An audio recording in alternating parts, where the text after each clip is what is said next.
Hello and welcome back to part 4 of my MWO Online tutorial. This will be part 4 involving the weapons of the inner sphere. Now you have to forgive what I'm going to be doing with this is basically jumping back and forth between different mechs with different loadouts, because there's no single mech in the game that can carry every single weapon.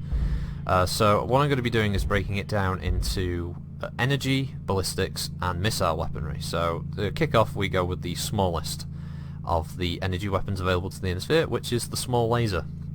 As you see, I'm in my little locust that was from part 2 of the series. Now, the small laser is, by definition, the weakest of the energy weapons in the game. It also has the shortest range. If you look at the bottom right where it says small laser, you can see that it says 100 meters, and the text color will change either going black, yellow, or green. When a weapon name is in green, it means that it's at optimal range and it will do the maximum amount of damage. When it's at yellow, you're at minimum range, so there'll be a certain amount of damage drop off that increases depending on how far you are at the maximum. And when it's black, you just won't do any damage at all. So small lasers are pretty much point blank range weapons that generate very little heat, but they fire quite rapidly. And this is what they sound and look like when fired. They'll have a red beam to them, and they'll make a very specific sound, so we fire those again. So very low powered sounding, very weak. But as I said, especially in a small mech like this, you could very quickly run around a target and you have quite a fast cycle time. As you can see, I'm just holding down the button. It fires relatively quickly. The medium laser is probably the most common type of laser seen in the inner sphere, having a green colour and a much more beefier sound effect.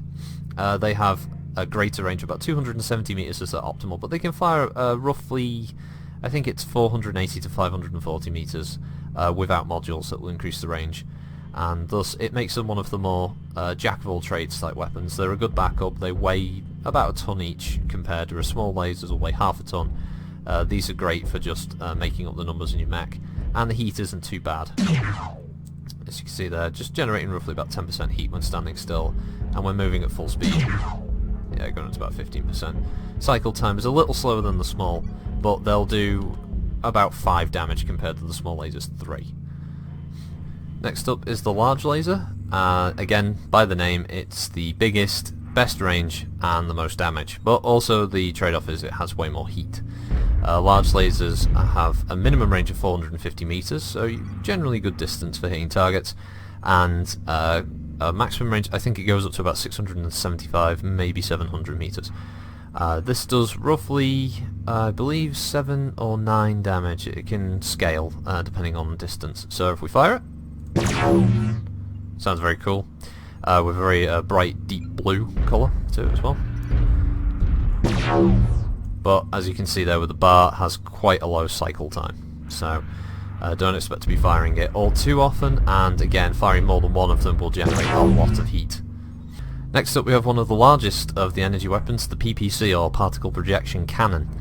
Basically this is a weapon that fires massive electromagnetic particles or ionized charge, quite a good range, but again at the trade-off of a fair amount of heat, and when fired it looks like this. You got a nice recharge sound there. PPCs are a great sniping weapon, not the most accurate at close range though, so you'll probably want to make sure that this is the kind of weapon that you use when you're engaging medium to long ranges and then switching to something like your lasers or ballistics at close range. PPCs can also come, much like the large laser, in an ER version, which stands for extended range. The difference with that is that a standard PPC cannot damage a target below 90 meters. As you can see, it goes black when I look at the floor there, look up, and then down again, and you can see 90 meters or below is 0 damage. So even though you'll have the explosion effect, it won't actually damage the target. ER PPCs on the other hand will, but it's the trade-off again that ER PPCs generate even more heat, but it allows you to shoot targets at point-blank range. Okay, the next weapons that come up are slightly more advanced, but the trade-off of more heat and less range. These are the pulse lasers. Again, much like the standard lasers, you have small, medium, and large. The difference with a pulse laser is that they fire very rapidly, as the name suggests, it pulses on the target, thus generating more damage for more heat on a spot. They have a much shorter firing time, which means by the time they cycle, you've already done the damage to the target area you were hitting, and then moving on. So small pulse looks and sounds like this. These cycle quite quickly as well, but you can stack quite a few of them. They weigh a ton compared to the small lasers, half ton, and again their range is much shorter, about 100 meters for a small pulse. Anything over that, you get into the 118. You probably fire this at about 150 meters minimum range. Having a group of these is good for just rapidly doing damage, but you can overheat yourself very quickly. The second ones are the medium pulse lasers, which, like the standard mediums, are decent range, decent damage, but medium pulses generate far more heat, as you'll see. Also, the pulse is a lot more beefier and slower, and you get a much longer charge time. Again, the colours will remain the same, red, green and blue, depending on the type. Firing all three at once, you should see quite a sharp spike in heat. To round out the pulse lasers is the large, much like the small and medium, shorter firing time again, more heat but better damage. Also slightly less range, as you can see. Large pulses say 350 meters as their optimum, going up to about 600 meters as their maximum. Before damage, well, the minimum range will cause damage drop off. You're best using these again at much shorter to medium ranges when engaging enemies, and they look and sound like this. Very cool weapons. The final weapon in the energy category is the Flamer. Now this weapon is kind of an oddity in that it's infinite ammunition again, but it has extremely short range. The Flamer is 90 meters in total, and to really show it off would be to target something for a change. Now, the Flamer is a weapon that has a couple of uses. Firstly, it will do very, very little damage, but what it'll do is obscure vision, is one of the main parts of its weapon capabilities. But constant flaming on a target will increase the target's heat, which means it's more of a tactical weapon than one that you use for killing. Working in tandem with friendlies, a flamer or two will constantly keep up the enemy player's heat, eventually causing his mech to shut down. The other benefit is that when an area of the mech is exposed, flamers hitting any of those exposed internal sections when they have no armor will actually have a very high chance of critical hits. A critical hit can be something that can blow off arms, blow off legs, it can cause internal ammunition explosions, it can destroy equipment. So flamers don't do a lot of damage and are very, very rarely seen, but when used correctly they can be very effective against large targets. One of the other things you have to keep in mind when using them is that flamers will very quickly overheat you as well. If I hold down the button long enough, you should see my heat bar slowly rise.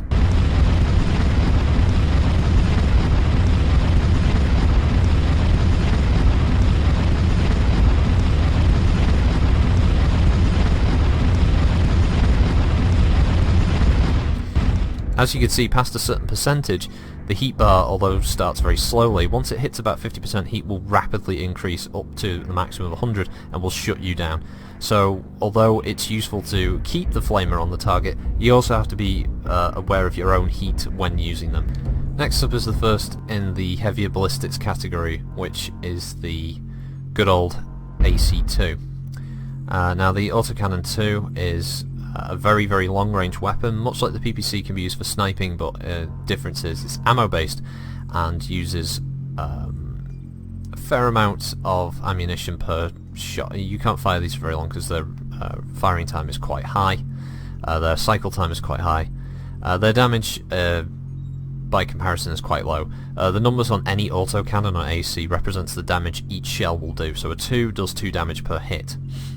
The advantage of this is that you'll be able to fire at such a good range on a stationary or very big target that you can just lay down a lot of fire very quickly.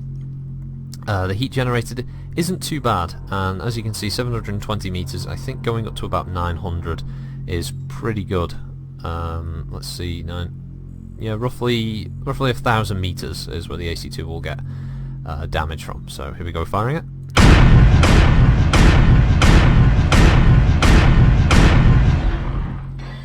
Quite fast, quite loud. You can also put them into chain fire by pressing backspace.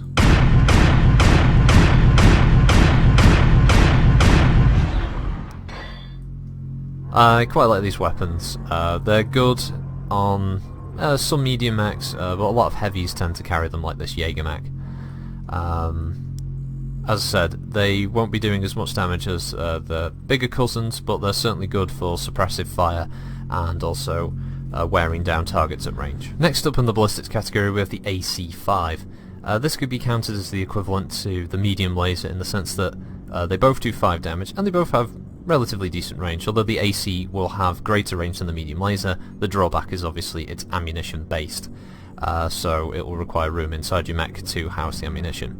AC-5s can fire up to roughly 900 meters, maybe close to 1,000 depending on where you want to go, but about 950 meters is the average, with a minimum of 620 meters. AC-5s don't generate a hell of a lot of heat, which means they can be fired quite regularly throughout a scrum or a brawl that occurs, and as such they're great weapons that have a single ballistic slot, or maybe even 2 ballistic slots if you can find the weight for them. And this is what they sound and look like when fired.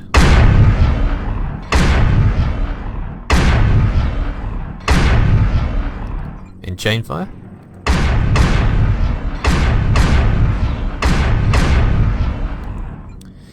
As you can see that the cycle time isn't anywhere near as fast as the AC-2.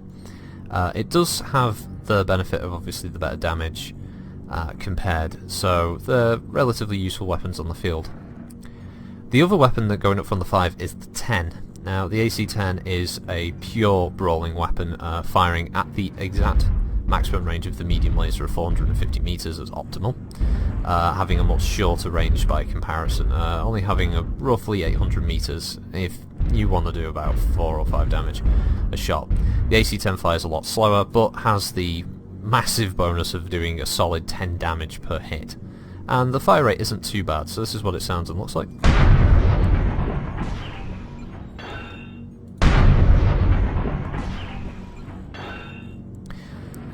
It's a very good weapon on heavy mechs such as this Cataphract that needs something that's a bit better when the enemy get a bit too close for comfort, and allows it to really rock out damage quite quickly.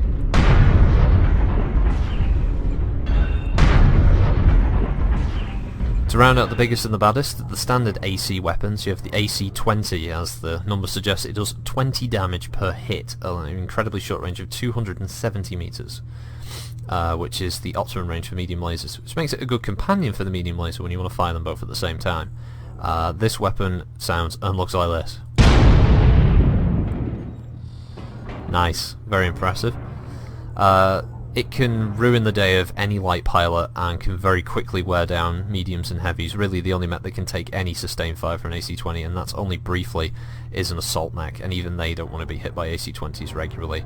The only downside to the AC-20 really is outside of its range is the fact that ammunition is incredibly scarce. An entire ton inside the mech only equates to about 7 shots, so you have to make them count. The biggest weapon in the ballistics arsenal is the Gauss rifle. This weapon is a very high-tech electromagnetic pulse generator basically that fires a solid chunk of metal at incredibly high speeds. Basically it's like a mag rail gun. The weapon has probably the longest range, or if not equal to that of the AC-2, but does a much higher amount of damage at 15 per hit. Again, ammunition is very limited per ton. You get about 10 shots per ton if I remember correctly. This weapon has a unique firing system though. Unlike other weapons that need a single click, the Gauss rifle you have to charge. Holding it down, the charge fails. You have to watch your indicator. In the top left you'll see it goes from yellow to green. When it's green you release the button to fire. And then you have to wait for it to cycle. The cycle time could be quite low on a Gauss rifle, but this makes it the true sniping weapon of MechWarrior Online. high damage for 0 heat. Because the weapon only fires chunks of metal, it doesn't actually require any heat at all to be fired. The downside is if the weapon takes any significant damage, it will explode, doing quite a lot of damage to your mech, so you always have to be aware of that when using it. One of the more specialised AC weapons is the LBX-10 AC. This is a version of the AC-10 that basically fires like a shotgun canister shell. It's a great weapon for doing critical damage to mechs that have already lost the armour, and as such is much better at causing internal ammo explosions and destroying equipment. It looks and sounds like this. As you can see, the spread hits quite a large area of the mech,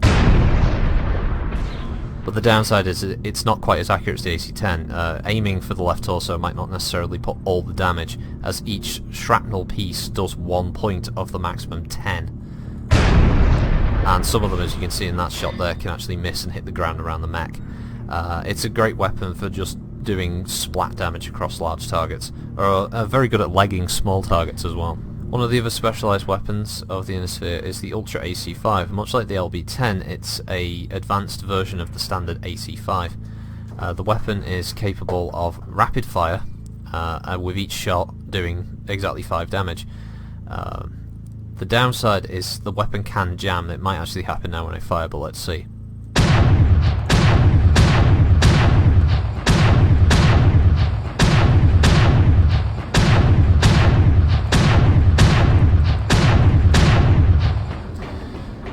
It didn't actually jam, but it is a percentage chance of it happening every time you pull the trigger, and thus the weapon can be out of action for a few seconds while it unjams itself automatically. There we go, there's the jamming effect. You'll be alerted to it at the top, and it'll look like the weapon's been deactivated for a short time and then comes back online. It has pretty much the same range as the standard UAC-5, sorry, it's the standard AC-5, but this one will weigh, I believe, a ton more to install and requires its own type of ammunition.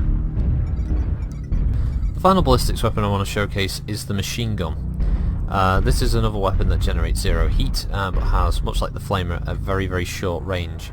Also, like the flamer and the LB-10, it's very, very good at doing critical damage to exposed internals once armour has been stripped off the enemy mech. It has, obviously, like a machine gun, an incredibly high rate of fire, and for each stun you get about 1,000 rounds of MG ammo, so this is what it looks and sounds like.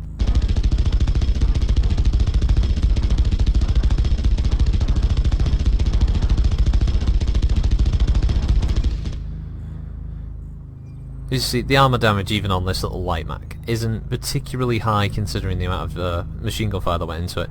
It's a weapon that's more for harassment and annoyance, and works quite well on smaller mechs that can nimbly get between larger mechs and wear them down, or hit an exposed weak spot. On heavier mechs, it's a good alternative weapon to keep up damage after you've hit quite a high heat level, because being it generates no heat, it can keep up at least some damage output while you're waiting for your heat to come down. The range on it is only about 120 meters, which is better than the flamer, but in the grand scheme of things, you're almost going to be point blank range when you start firing this weapon. It can go upwards of about 200 meters roughly, maybe more. Yeah, about 220 meters, give or take. So yeah, it's the kind of weapon that you definitely want to use at a very, very short range engagement. Next up is the missile series of weapons. Fitting a couple of different roles because of their 2 different types. The standard is the SRM series, which is standing for Short Range Missile. They have about the same range as a medium laser again, requiring ammo, and they come in sizes of 2, 4 and 6. And this one I'm going to be showing you the SRM2 and the SRM4. So if we just set our weapon groups there, we'll just have the SRM2 active for now. So the SRM2, as by the number, much like AC weapons, the number designates the number of missiles that are fired. The difference with SRMs is that it won't do 2 damage in total, it will do 4, because each missile does 2 damage. So an SRM2 actually does 4 damage, SRM4, and so on and so forth. So if we target this spider, and we launch our SRM2, we can see that there is a certain randomness to the pattern as we fire. We can see that the missiles, SRM2s are quite fast firing and generate virtually no heat each time they're fired. As such, they can rapidly build up quite a lot of damage per missile. If we switch to the 4, we can see that the 4 will be much like the 2 but firing 4 missiles at once. It's still a rather random dispersal pattern. As you can see, not all the missiles will hit the target. Some of them will go past the target, around the target, or they'll hit a different part of the mech. Sometimes it's a bit of a crapshoot. But that's basically what you're doing. You're sort of just splurging a bunch of missiles at point blank range, trying to quickly wear down a target. They work very well on exposed internals, and when grouped can do a phenomenal amount of damage.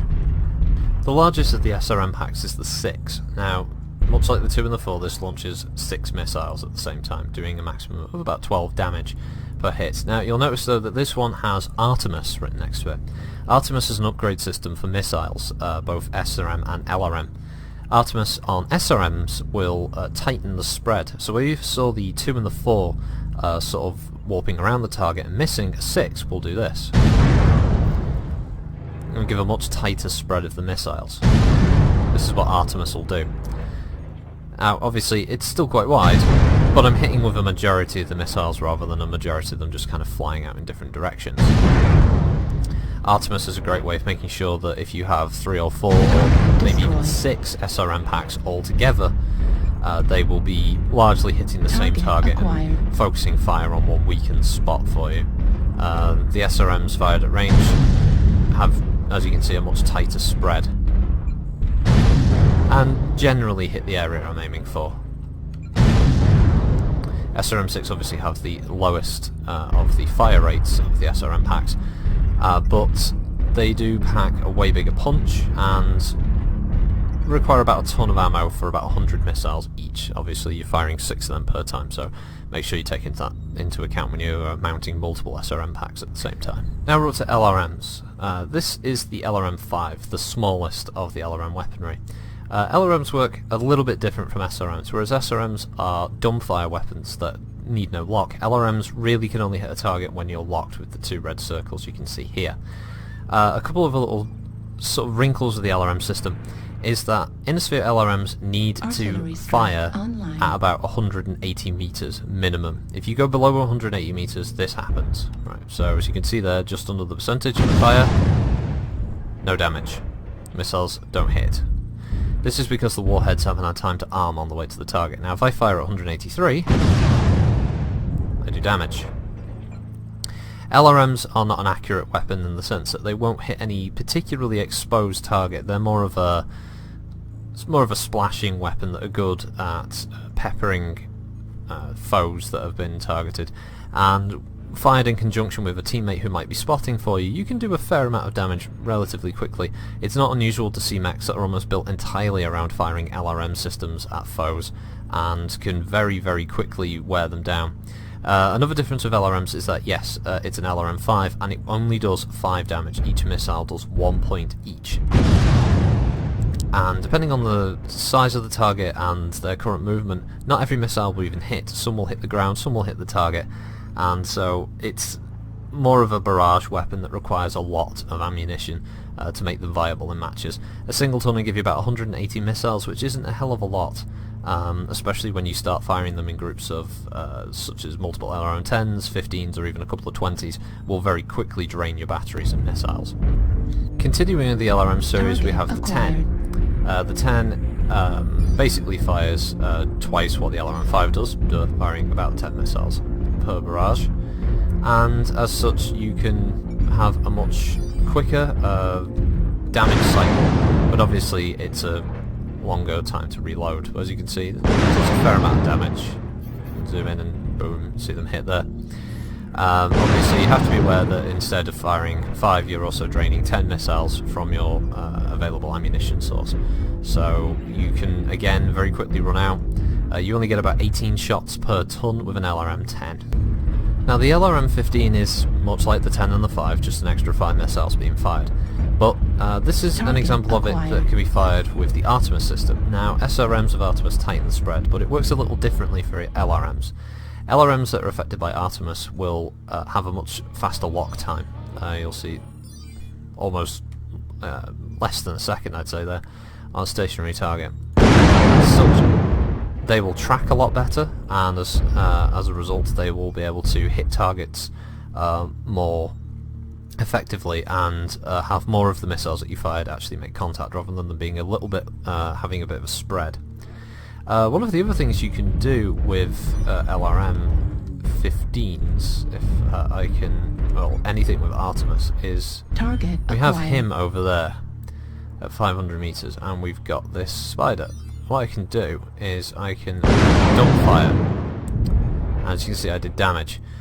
Now, LRMs with Artemis can actually dump fire, and they'll rain down pretty much wherever you're pointing the mouse at the time.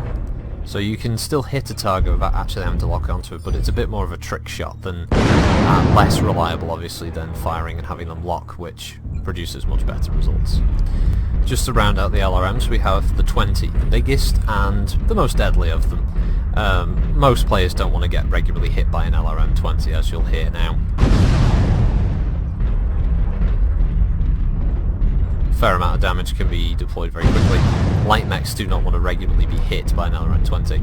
Obviously the downside is you will chew for ammo very quickly mounting more than one of these. I mean, even a single one will quickly burn for ammunition. But the damage payoff is more than adequate. The final inner sphere missile weapon is one of the more varied, I guess you could say. Is the Streak SRM2. Now, Streak will actually adequately describe what this weapon actually does. What the weapon does is it locks on much like an LRM, but like an SRM it has the same range. The benefit is that when it's locked, it guarantees a hit, as long as you're in range.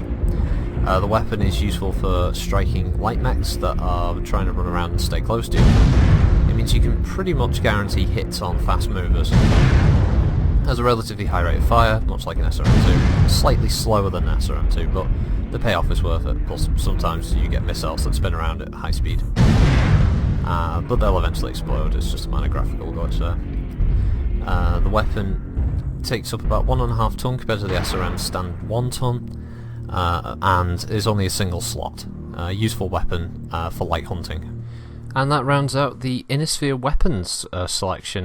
This is pretty much covered everything that's going to happen when you first start playing with an inner sphere mech. All of the weapons. I haven't covered every single piece of equipment. There is the NARC beacon, which covers a very basic area. Equipping it is much like a missile. It's a dumbfire weapon like the SRM, and basically allows friendly mechs to see enemies on the map, and then allows you to LRM them to death. But thank you everyone who's been watching so far. Any suggestions are more than welcome. If you would like to get in on some group matches with myself and the people who I regularly game with at www.tor.net, you can join in the fun there. We have casual events where we do drops together in groups, and we'll play numerous different game types of our own creation, things like hide and seek, escort, VIP, capture, that kind of thing. Regular gaming guys, and all very sort of mature crowd. Don't worry about any kids or anything like that. So yeah, thanks for watching, and stick around, because the final part will be covering the clans.